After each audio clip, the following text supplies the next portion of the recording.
I'm here outside Alderman Ameya Pawar's office in the 47th Ward, which covers parts of Lincoln Square and Ravenswood. A lot of people describe this area as charming, safe, and family-friendly. It's a relatively quiet ward, though all of that may change soon. Alderman Pawar made headlines in early January when he announced his candidacy for governor on Twitter. Having only served as an alderman for a few years, a lot of people think that he's a relative political outsider, and some say an unlikely candidate. I spoke with the alderman earlier today to learn more about his candidacy and what it may mean for the state of Illinois. It seems like you're a relatively young alderman, so what made you want to run for governor and why now as opposed to in 10 years or so? So, I don't think there's ever a perfect time for anyone to run for office. One of the things I tell people of all ages, but especially young people, is that, there's never going to be a perfect time. You should run when you think you're ready, run when you think you have the ideas that you want to put out there, and that's when you should get involved in public service. I decided to run for governor largely based on what I saw would happen in November, especially at the national level. President Trump has spent a lot of time dividing people by race, by class, by where they live, by religion. And in many ways, that's what Bruce Rauner's been doing in Illinois for the last 2 years, pitting one group against the next, and that's no way to govern. It's a way to maintain the status quo. It's a way to maintain income inequality, but it's certainly not a way to promote equity and justice and fairness for all people. I agree. So why do you think that you're qualified to be the governor of Illinois? Jumping from alderman to the state house seems sort of like a big leap. Like, what have you accomplished as alderman, and how will that help you fill this role effectively? Well, I've passed paid sick leave at the city level, created an independent budget office. I've passed over a dozen pieces of progressive legislation. I've spent a majority of my time in office working on worker rights and economic and social justice, along with public school funding. That said, I think some people might say it's a big leap from alderman to governor, but it's equally a big leap from being a billionaire to governor people who haven't done anything in public life either. Running a state, especially the fifth largest state, it's a big job. I understand the enormity of the task, but I just don't think that I'm any less qualified than someone who might have $1 billion in their bank account. I don't think there's any difference between us, except one can get on TV more and I can't. Well, it seems like you're definitely very qualified and have the right resume, but why you and not Rauner again? When you're charged with being a chief executive, running a state, the goal is to bring people together. The goal is to promote fairness and equity. His agenda is largely based on pitting people against one another, driving down wages, and busting unions. I've never in history seen a time where a leader has come in and said, if we just hurt working people over here, we'll help all working people. When does that ever work? So my perspective is we need to have a governor who is looking at public education funding from an equitable standpoint, universal child care, creating jobs through a capital bill, and criminal justice reform, not pitting one community against the next. I agree. So then you touched on this a little bit with your talk about public education, but what exactly is your vision for the state of Illinois? I believe we need a progressive vision. So it's important to recognize when we talk about Bruce Rauner that while his vision is wrong, it does not promote fairness or equity in any way. It's a bold one for a very small constituency, but it's a bold vision. And we need to have a counterbalance to that. One that makes sure that, for example, young people, millennials, people are going to college, graduating with an enormous amount of student loan debt, that student loan debt doesn't weigh on them and prevent them from making decisions in their life like buying a home or settling down or starting a family, or that automation is going to quickly change the way we deliver goods around the state. That when automated trucks become a reality, a whole group of people currently make solid middle class wages are going to be unemployed.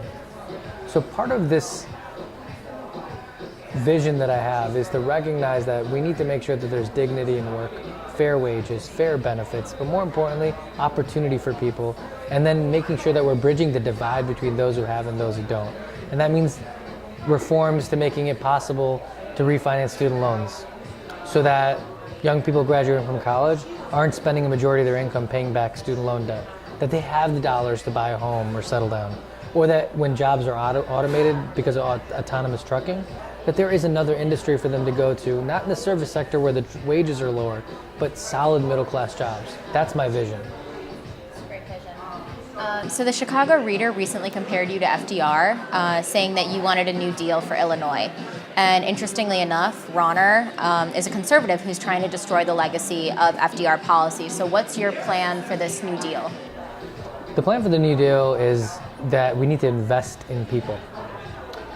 We need to invest in families. It's not enough to say that we have family values. If we have family values, you have to actually prove it by investing in families. So it calls for the New Deal, a New Deal for Illinois, one that we're running on, calls for things like universal child care. So that, look, if you come to our household, if you add up my student loan payments and what we pay for child care, it's more than our mortgage. Now, it is. Now, we're okay. We have 2 steady incomes. No one's going to feel sorry for us. But we're very fortunate. And not everyone is in the same position that we are. So we have to make it possible for people to have children and to have a second income. We have to make it possible for women to remain in the workplace, because it's primarily women who leave the workplace prematurely because they have to take care of their child. Now, if they choose to do that on their own, that's a good thing. But if they need a second income, but it's more expensive to go to work than it is to stay home with your child, you're condemning that family to their current economic station, and that's not okay. So I'm running on universal child care. So you mentioned women. Would you also want to create policies that make it easier for men to take time off work and raise those kids too? Paid maternity, paternity and maternity leave. Other countries, we're one of 2 countries on the planet that doesn't have a maternity-paternity policy at the national level. That's an embarrassment. It really is. We've gotten to a place where we value money over people, and that's not right. And so it's important for people, when they have children, to be able to spend time with their newborn, bond with them. It's important to allow women to have the option to go to work, because they're already dealing with wage discrimination in the workplace. And you remove them from the workplace prematurely for 3 or 4 years, and you add up that loss of earnings over a lifetime with the discrimination, you're talking about generational wealth, a down payment for a home, college for your child. This is unacceptable. So we're running on universal child care. We're running on creating a state mechanism to refinance student loans. We're running on creating public school funding equity. We're running on a jobs and capital program that builds infrastructure again, rather than just looking at deferred maintenance, so that people can get back to work and people are rebuilding their own communities. That's the New Deal. That's what created the largest middle class after the Great Depression. We can do the same here in Illinois. And do you know specifically how you'll accomplish those goals yet? We need to have progressive taxation, right? Tax fairly. It's important to know that when we talk about working people, the definition needs to change. So here's the way I see it. If you go to work and a majority of your income comes from a paycheck, whether you're a doctor, a lawyer, a carpenter, or a waiter or waitress, you're a working person. Now, that doesn't mean that someone at the higher end of that should not pay a little bit more. But if a majority of your income comes from your money making you money, then you have a tax code that unfairly pits you against working people. And what I mean by that is it makes it really hard for other people to get ahead, because the very wealthy are paying just a tiny fraction of what everyone else is. And that makes it really hard to save for college, save for a home, invest in the stock market, save for retirement. And that's how we've gotten to a place where all the resources are accumulating at the very top, and working people, from doctors, lawyers, carpenters, and fast food workers, are all left trying to figure out how to make ends meet. So very different ideologically, but President Trump ran on a platform of making America great again. How does your plan to sort of rebuild Illinois and give it this New Deal fit into that rhetoric or idea? The thing about America is it's always been great. I don't think anything's changed with that. What's changed over the last 40 years is people like Donald Trump people like President Nixon, Bruce Rauner, have tried to destroy the narrative around public service. They say that government is bad. Don't feed the beast. Everything that comes from government should be looked with a sort of a suspect eye, rather than recognizing that government in the age of President Kennedy, after the New Deal, was aspirational. It was something that people looked to and said, we're going to partner with our public institutions, and we're going to create and invest in the middle class. We're going to build things again. We're going to send a man to the moon. That's changed over the last 40 years, where people are constantly saying everything is broken, everything's corrupt. Why do you think that's changed? I think because you've had a conservative ideology focused on making sure the rich get richer, and the working class, the working poor, just general working people are penalized with more regressive taxation, just so that the wealthy can get wealthier. I think that's what's changed over the last 40 years.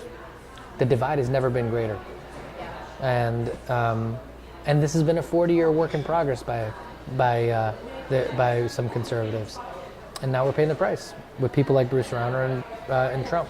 It's time for them to go. It's time to hit the restart button and go back to a time when government was aspirational and government was people, and people were investing in one another. Going back to your status as an alderman, you're a relatively unknown alderman in Chicago. So what do you think your chances are for winning governor? I think we've got a legitimate path. I think I've got good name recognition in Chicago. I think people know me by the work that I've done on progressive public policy. People know about the work we've done on public schools. And I think we won with the highest plurality. I always get that word wrong. In the city of Chicago, right? We won with 82%, and I think that's a result of the work that we've done. And I think our plan is to go around the rest of the state and go talk to people, sell our vision, and run a grassroots campaign. And I think that's going to do it. That's great. Jump to my next question. So is there anything that you want to tell your constituents right now? Maybe you said this grassroots campaign, you're obviously talking to a lot of people all around the state, but what would you tell the people who you might not get a chance to get face-to-face with? Listen to what we're saying. Come take a look at the progressive vision that we've outlined. I think it's one that crosses party lines.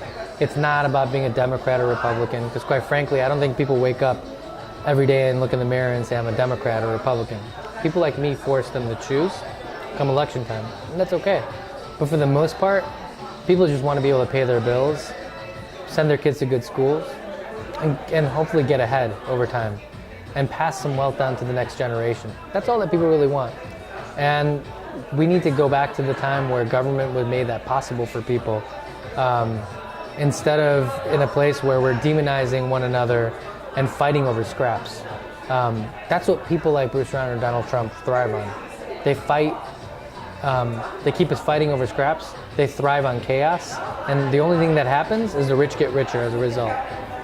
Great. Thank you so much for your time. I really appreciate it. Thank you.